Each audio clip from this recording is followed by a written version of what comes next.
پھیلتا جا رہا ہے، درست۔ اور اگر ایران اپنے آپ کو تھوڑا سا کنٹرول کر لے اپنے جواب کے اندر، جو کہ اس نے بڑا ایک میجرڈ رسپانس دیا ہے، درست۔ اس کے بعد امید کی جا سکتی ہے کہ شاید یہاں پہ معاملات رک جائیں اور امریکہ تھوڑی سی اپنی پالیسی لے کے چلے، تو شاید اس کا خطہ جو ہے وہ جس طریقے سے ایک بڑی جنگ کا خطرہ ہے اس سے ہم بچ جائیں۔ تو امید یہ کی جانی چاہیے کہ جنگ شاید تھوڑا اس سے ریسٹرین زیادہ کی نہیں پھیلے پالیسی گی کا جتنی مظاہرہ۔ پھیل چکی ہے۔ درست ہو گیا۔ زیغم صاحب، ایرانی حملوں کے بعد ایران، عراق، لبنان، غزہ، شہریوں نے جشن بھی منایا۔ بیروت میں تو آتش بازی بھی کی گئی، بیت المقدس میں بھی فلسطینی شہریوں نے جشن منایا اس جواب کو دیکھ کے۔ مشرق وسطیٰ میں ہمیشہ ہی یہ جو آمرانہ حکومتیں رہیں یا شاہی حکومتیں رہیں، عرب اسٹریٹ ان کے ساتھ مکمل طور پر کھڑی نہیں ہوئی۔ اسرائیل آگے بڑھ رہا ہے، آپ کے خیال میں عرب اسٹریٹ کے جذبات کا اظہار اب ان ممالک کی لیڈرشپ کے اندر ہوگا یا دکھے گا خارجہ پالیسی میں؟ دیکھیے، عرب اسٹریٹ کے تو بہت دنوں سے یہ فیلنگز رہے ہیں، اور پاکستان کو بھی آپ شامل کر رہے ہیں۔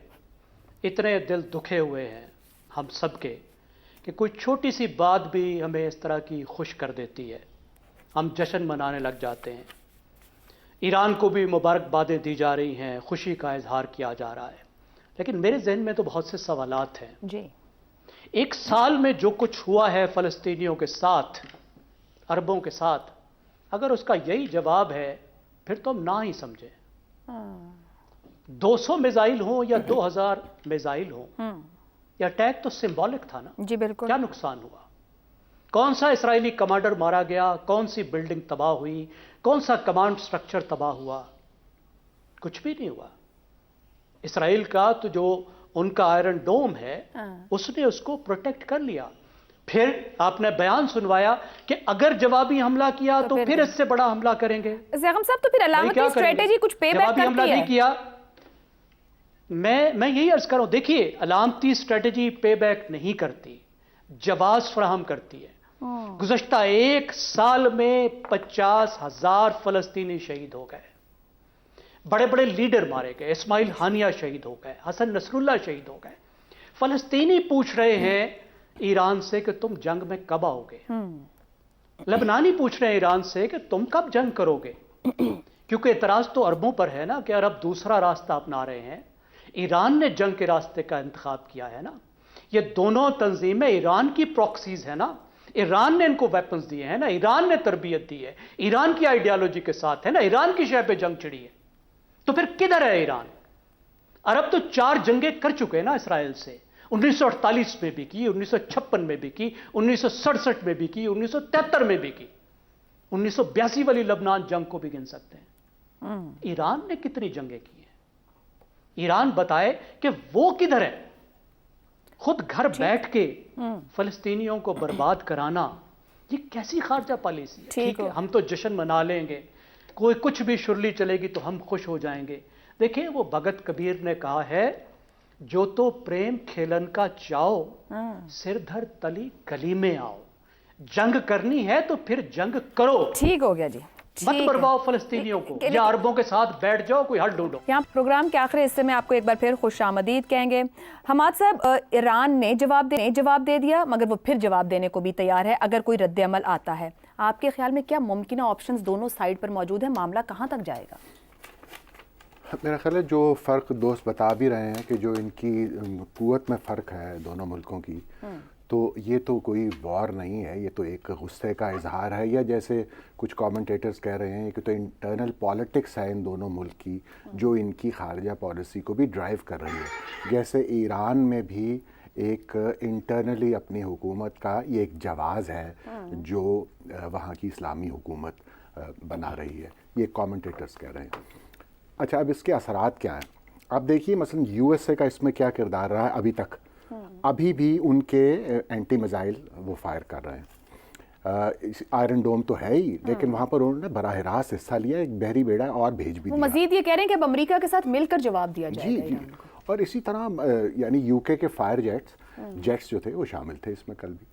تو یہ ایک پورا ویسٹ ہے ایک طرف، اور دوسری طرف جو چین اور روس کا کردار ہے، وہ بھی آپ نے بھی جس طرح لکھا ہوا تھا سوال میں اپنے کہ وہ ہلکا سا کچھ ہے، لیکن یہ اس سطح تک آنا کہ جنگی طور پر اس میں شامل ہو جانا، ایسا کوئی اشارہ ان کی طرف سے موجود نہیں ہے۔ اچھا، ہم خطرہ اب کیا محسوس کر رہے ہیں کہ یہ اس کی ایسکلیشن آف وار۔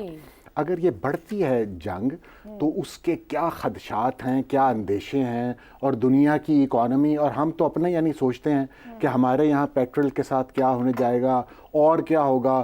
ہم پہلے ہی تقریباً ایک لینڈ لاک سا ملک بن چکے ہیں. ہماری سرحدیں جو ہیں وہ اکثر بند ہیں اور نہ ہم تجارت کر پاتے ہیں. ہمارے لیے پہلے ہی بڑا مشکل ہے. تو اگر یہاں سے بھی جس طرح ایران کے بارڈر پر بھی اگر شروع ہو جائے اور اس طرح، تو یہ ہمارے لیے ایک تشویش کن صورتحال ہے. اچھا، اس کے اثرات جو ہیں دنیا میں کیا پڑنے کا اندیشہ ہے. جیسے دوست کہہ بھی رہے ہیں کہ مسلمان ممالک جو ہیں وہ سارے جو عوام ہے وہ ایک خاص طرح کی رائے رکھتے ہیں، اور اس میں غصہ بھی آ رہا ہے اور شدت بھی آ رہی ہے، جبکہ وہ چیز ریفلیکٹ نہیں ہوتی فارن پالیسیز میں اور ہوگی بھی نہیں. اس کے اپنے مزبرات ہیں. لہٰذا یہ ایک اپنے رولرز کے خلاف پھر غصہ بنتا ہے اور اس کے نکلنے کی راہیں بھی بنتی ہیں پھر، جو کہ سیاسی طور پر ایک ہلچل کا باعث بھی بن سکتی ہیں. اچھا، اسی طرح دنیا میں جیسے ٹیررزم کے واقعات ہیں وہ بھی اس وقت زیادہ ہوتے ہیں جب کچھ ایسی صورتحال بن جاتی ہے، تو وہ پارٹیز جو فرسٹریٹڈ ہوتی ہیں اور طاقت میں کمزور ہوتی ہیں اور جو باقاعدہ جو جنگ ہوتی ہے اس میں وہ پچھڑ رہے ہوتے ہیں، تو پھر انہیں اور کچھ سمجھ نہیں آتی اور وہ ٹیررزم کی کارروائیاں کرتے ہیں. اس سے ویسٹ اور اسلامک ورلڈ کے درمیان تعلقات کشیدہ یا مزید کشیدہ کہہ لیجئے ہونے کا اندیشہ بھی ہوتا ہے. اس ساری بات میں دوست نے اشارہ بھی کیا کہ یو این او کا جو رول ہے، میرا خیال ہے اس پر بھی سب نوحہ کا یعنی کیا صورتحال ہے، وہ کیا آرگنائزیشن کے خواب سے بنی تھی. سر، آج اسرائیلی وزیر اعظم نے U N security secretary general کو سنا دی اٹھا کے، کہا کہ آپ اسرائیل نہیں آ سکتے کیونکہ آپ نے ہمارے حق میں. اندازہ لگائیے، ایک جو ان کے نفتالی بینٹ ہیں وہ پولیٹیشین بھی ہیں، بلکہ نیکسٹ پرائم منسٹر کے لیے بھی انہیں ٹپ کیا جا رہا ہے. انہوں نے تو آج کہا ہے کہ یہ 50 سال کا بہترین موقع ہے کہ مڈل ایسٹ کا نقشہ تبدیل کر دیا جائے. یعنی انہوں نے بھی پولیٹیکل سٹانس لیا ہے، وہ اپنے انٹرنل آڈینس کو بھی خوش کر رہے ہیں، لیکن یہ وہاں پر سینٹیمنٹ ہے، یہ نظر آ رہا ہے. تو یہ جو حکومت کر رہے ہیں نیتنیاہو، وہ بھی اس طرح کے جذبات رکھتے ہیں، خیالات رکھتے ہیں، اور جو ان کا رائیول ہے، پولیٹیکل رائیول جس نے آگے آنا ہے، اس نے بھی آج اپنی پوزیشن جو ہے اسٹرینتھن کر کے بتائیے کہ یہ وار پھیل سکتی ہے اور سارے خطے کو اپنی لپیٹ میں لے سکتی ہے. ٹھیک ہو گیا. افتخار صاحب، اسرائیل سے جو میڈیا رپورٹ کر رہا ہے، اسرائیلی کابینہ کا اجلاس بھی ہوا ہے پرائم منسٹر کے ساتھ، سیکیورٹی فورسز سے ہوا ہے. وہ کہہ رہے ہیں کہ وہ بڑے حملے کا منصوبہ بنا رہے ہیں، جوہری تنصیبات کو ہٹ کریں گے ایران کی. امریکہ میں ہونے والے انتخابات کتنا اثر ڈالیں گے اس پورے معاملے پر، ایسکلیشن یا ڈی ایسکلیشن کی طرف؟ جب ان کی مرضی آئے گی نا اسرائیل والوں کی، وہ وہی کریں گے جو وہ کرنا چاہتے ہیں، کیونکہ فاشسٹ ٹینڈنسی جو ہے وہ وہاں پہ موجود ہے، اور جنگ پورے خطے میں پھیلے گی. یہ یاد رکھیے گا، اگر ایران کے اوپر حملہ ہوا اور اس کے ایٹمی کسی چیز پہ، ٹارگٹ پہ حملہ ہوا، تو ہم بھی نہیں بچ پائیں گے.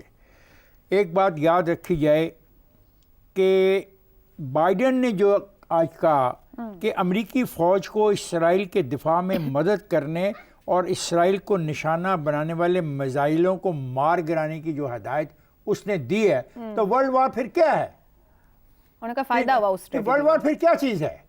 نہیں، اگر میں یہ پڑھوں کہ امریکی صدر نے کہا کہ ایرانی میزائل حملوں سے اپنے دفاع میں اسرائیل کے لیے مدد کو تیار ہے، تو پھر ورلڈ وار کیا چیز ہے؟ 2 فقرے میں نے سنائے. اب تیسرا فقرہ بھی سنا لیں کہ میزائل داغنے جانے کا واقعہ اسرائیل کی جانب سے اس کے سامنے آیا ہے. سب فوجیوں نے لبنان پہ حملہ کیا ہے. آپ کو پتہ ہے لبنان میں شدید جنگ ہو رہی ہے اس وقت، وہاں پہ قتل عام ہو رہا ہے. اب دیکھنا یہ ہے کہ جو یہ سیکٹری کو انہوں نے تڑی لگائی ہے، وہ ایک فاشسٹ ٹینڈنسی ہے نا، ایک رویہ ہے. اب مجھے جو خوف ہے ایز اے پاکستانی وہ ہے کہ لبنانی کہتے ہیں کہ اس بار صرف حزب اللہ ہی نہیں لڑے گی، پورا لبنان لڑے گا. اگر جناب پورا لبنان اس جنگ میں کود پڑا اور اس کے رد عمل کے اندر اسرائیل نے ایران پہ حملہ کیا، تو ایران اور ہم بارڈر پہ بیٹھے ہیں.